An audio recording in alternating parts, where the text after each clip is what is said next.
বন্ধু তুমি আজ যতই আড়াল হও, ছেলেরা যত আড়ালই হোক, বাবারা যত আড়ালই হোক, আজকে হুজুরের সামনে গেলেন না, আজকে মসজিদের সামনে গেলেন না, আজকে দ্বীনের সামনে গেলেন না, আজকে মনে করলেন আপনি মসজিদে না গিয়েও তো জিন্দিগি চলে, হুজুরের কাছে না গিয়েও তো জিন্দিগি চলে, নামাজ ছাড়াও তো ভাত মিলে, আমিও তো বলি মিলে।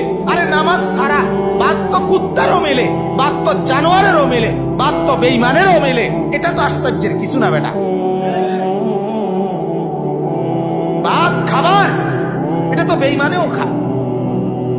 তাহলে আজ যদিও তুমি মনে করো এখানে এদিক দিয়া হেদিক দিয়া, এই পাশ ওই পাশ দিয়া আড়াল হইয়া হইয়া তুমি পার হইয়া গেলা, কারো সামনে পড়লা না, কেউ দেখলো না, কিন্তু অচিরেই আল্লাহ তাআলা বলেন ইয়াউমা তুবলাস সারাইর, শুধুমাত্র তোমার বাহ্যিক কৃতকর্ম না, তোমার অন্তরে 24 ঘন্টা যত কথা উঠানামা করছিল, খারাপ চিন্তা, চেতনা, কল্পনা, আবেগ, অনুভূতি, আল্লাহর কসম আল্লাহ কোরআনে বলে সেগুলো হাসরের ময়দানে আমি আল্লাহ আমলনামার মধ্যে লিখিত দেখাবো।